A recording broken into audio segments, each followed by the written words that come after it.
Yo, this is Jay from Straight Smoke Gaming, and in today's video, we're doing another Madden Builds Us a Parlay. This week, we have two games on Monday Night Football, so that means we have two parlays. And as you can see here, last week, we did Sunday Night Football. The parlay missed. It was honestly kind of close. Everyone was like within 15 yards, so close, but no cigar.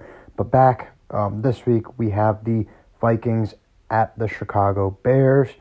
Good divisional game for the first game. These teams played a couple weeks ago. I believe it was a close game. I think it went into overtime. I'm pretty sure that's when the Vikings won by a field goal. So we should have another good game here on Monday Night Football. So let's go ahead and sim to the end of the game and see how it goes. So if you're someone who likes to bet on money line, you're going to want to pick the Vikings. They end up winning 15-9. As you can see, it does go into overtime again. Let's go ahead and take a look at player stats. So starting off with Sam Darnold, he throws for 246, 1 touchdown, and 0 interceptions. Not a bad game. The touchdown score is good. Not turning over the ball is good. The almost 250 yards, I can live with that. And then the completion percentage is 73. So a really good game for Darnold. It obviously could be better, though. When it comes to Caleb Williams, he throws for 120, no touchdowns, and no interception. Only 61 completion percentage.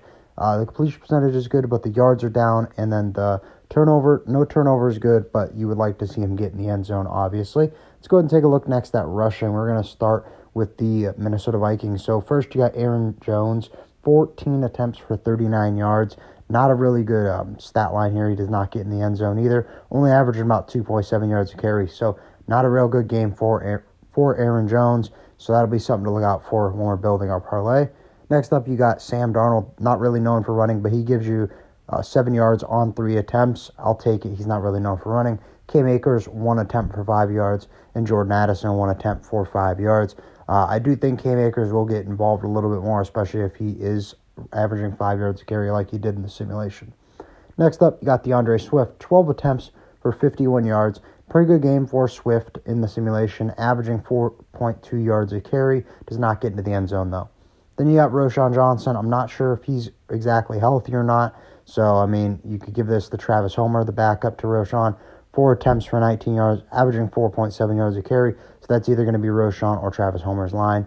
And then you got Caleb Williams on 3 attempts for 14 yards. Not really known for running, so we'll take that. When it comes to receiving, we're going to talk about the Vikings first. T.J. Hawkinson up at the top, 5 receptions for 62 yards. Then you got Jalen Nailor, 4 receptions for 84 yards and a touchdown. Pretty good game for Nailor. He started out really hot, kind of struggling recently, so it's good to see him get another good game in that column. And, potentially something we could bet on. Aaron Jones, 3 receptions for 10 yards. Justin Jefferson, kind of a weak game, only 3 receptions for 45 yards. Last time they played the Bears, he struggled as well, so maybe that'll happen again. According to the sim, that's what they're thinking. You got Jordan Addison, 3 receptions for 39 yards, and Cam Akers down there with 1 reception for 6. On to the Chicago Bears, starting off with DJ Moore, 5 receptions for 50 yards. Pretty good game for Moore, averaging about 10 yards a reception. Then you got Keenan Allen, 3 receptions for 26 yards. Not a bad game from Keenan Allen. He's definitely not one of the main pieces in this offense. And then Rome Odunze, 2 receptions for 16 yards. And then you got Tyler Scott, 2 receptions, 23 yards. And then Gerald Everett, 1 reception for 5 yards. The Bears offense, they have a lot of weapons, so it's kind of every week it could kind of be different. You could have a good Rome Odunze week, a good Keenan Allen week, a good DJ Moore week, so that's kind of hard. What we're going to end up picking is we're going to end up picking the less on Justin Jefferson's receiving yards, the over on T.J. Hawkinson's reception, and the final leg is going to be the under on DeAndre Swift total yards. Let's go ahead and take a look at these numbers a little bit more in depth. So we need Justin Jefferson to stay under 82 receiving yards. I think it can be done. He was kind of held. I think he was held to 27 yards last time they played. So the Bears, they commit to stopping Justin Jefferson. And the next one, T.J. Hawkinson, if you're going to stop Justin Jefferson, someone else has to get the ball. 4 receptions for Hawkinson. Last time he played them, I believe he got 7. And in the simulation, he had 5, so he went over that mark. And then DeAndre Swift, he's just been struggling recently. Only not above 40 rush yards at all in the past 3 games. So, if that holds true, I think this will be a good bet. $10 to win 50. That's game 1. Overall, I like the bet. The only thing I'm really worried about is the Justin Jefferson line. As you guys know, Justin Jefferson, He's elite. He's an X factor. He's the main receiver on that team. He could hit one play and our parlay is done. But I'm counting on the Bears to lock him up just like they did in the week before. Next up, the second game we have is the Las Vegas Raiders at the Atlanta Falcons. I do want to note I did the sim with Aiden O'Connell. He was just ruled out not too long ago, but I don't really think that's going to change much. Desmond Ritter's not that much better, or I mean, and some people, they might say he's worse. I think these two quarterbacks, they're kind of on the same tier, AOC and Desmond Ridder this year. So let's go ahead and sim to the end of the year and see how the game goes. So at the end of the game, as you can see, if you're someone who likes to bet on money line, you're going to want to pick the Raiders as they end up winning 9-3. No touchdowns scored, all field goals. So that'll make it interesting for the parlay. I've never tried to build a parlay, not counting on there being any touchdowns. Starting off with Kirk Cousins for passing, 231, no touchdowns, obviously, and an interception. Only completing 54% of passes. Honestly, a bad game. The no touchdown score. You turned over the ball, completed less than 60% of passes. That's a bad game for Kirk Cousins, and that probably would hurt the Atlanta Falcons if he plays like that. Next up, you got Aiden O'Connell or Desmond Ridder. 113 pass yards, completes 80% of passes. I don't know if Desmond Ridder will complete 80%. I think he'll probably go over the 113 mark, but he does not get into the end zone and does not have any turnovers. So, I mean, that'll be something to watch out for. First, we're going to talk about the Las Vegas Raiders for rushing. You got Alexander Madison, 9 attempts for 18 yards. Only averaging about 2 yards a carry, so not a good game. Amir Abdullah, 6 attempts for 23 yards, averaging about 3.8 yards a carry. And then you got Aiden O'Connell, but it's really Desmond Ridder, 4 attempts for 11 yards. Nothing too special there. No McCormick, which is interesting because he's kind of the lead back, taking that over in the past couple weeks.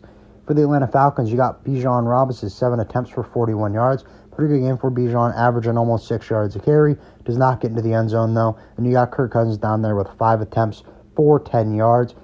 Interesting to see Kirk scrambling 5 times. I don't see that happening with that Achilles injury. He's not mobile in general, really, and that Achilles injury really does take away all the mobility that he did have this year. It's looking like. One thing I did want to note, no Tyler Algier. That's another interesting thing.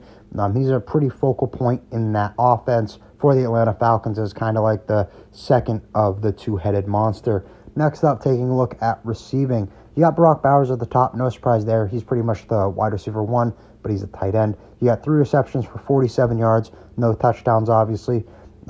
Jacoby Myers, 3 receptions, 33 yards. Alexander Madison, 2 receptions for 3 yards. Nothing too special there for Madison. So that's interesting to see. I don't know how you can catch the ball 2 times and only get 3 yards. Then you got Terrence Marshall Jr. Didn't even know he was on the Raiders. He ends up having 2 receptions for 10 yards. And you got Trey Tucker. He's interesting. He normally catches 1 deep ball a game, it kind of feels like, or he's just really irrelevant. So maybe this was one of the games where he was really irrelevant. 1 reception for 13 yards. And you got Amir Abdullah, 1 reception for 7 yards. I do think this pass game will struggle with Desmond Ridder at quarterback. In my opinion, I think AOC is probably a little bit better. He's been with the team longer. He's kind of got a development with this receiving core a little bit more than Desmond Ridder does have. Taking a look next at the Atlanta Falcons, you got Darnell Mooney at the top, 6 receptions for 91 yards. Really good game for Mooney. Obviously, no scores for any of these guys. Drake London, 5 receptions for 75 yards. Another good game from London. And then you got Ray McLeod, 4 receptions for 54 yards. Ray McLeod, those 3 guys, Mooney, London, and McLeod, all been underrated all year long. I would be okay with any 3 of them in the parlay. They really good in the receiving game. I mean, it's not like one has a good game and then everyone else sucks. They all normally put together a pretty good game. And then you got Kadero Hodge, 1 reception for 9 yards. And then you got Bijan Robinson, 1 reception for 2 yards. No Kyle Pitts, so that'll be interesting. Let's go ahead and see what I ended up picking out. So we're going to take the over on Ray McLeod receiving yards. We're going to be taking the under on Brock Bowers receptions. And then finally, for the last leg, we are also going to be taking the under on Kyle Pitts receptions. Let's go ahead and take a little bit more in-depth look at the yardage that we will need. Ray McLeod's going to need 40 receiving yards. Like I was saying, he's been good all year. I think he could do this. He's did this in the last 3 games, I believe, and then he's been really close 2 games, the last 2 after that. So, I mean, he's right around this mark. I don't think it'll be hard to do against the Raiders defense. You got Kyle Pitts, under 2.5 receptions, so he can't get more than 3 catches. This guy's averaging about 1 reception a game. Not too worried about that. The main thing I'm worried about is the Brock Bowers. We need him to stay under 7 receptions. Like I was saying earlier, I don't think Desmond Ridder's a good quarterback. I think that's going to hold back the Raiders, so I think we should be able to win the $10 or do the $10 bet to win 50. As you can see up there, total winnings, we're negative 30 on the year. This is a really fun series. I have a lot of fun doing this. Me and Orb, we kind of do the parlay together on some weeks. I ask him for his opinions. So, I mean, it's not profitable, as you can see. We have a chance tonight to win $100, but overall, I think the video is fun. Every week, simming to the end of the game and trying to build a parlay based on what Madden thinks will happen. But when it comes to this week, that's all we got. So if you enjoyed, please remember to like and sub for more Madden content, and we'll see you in the next video. Bye, guys.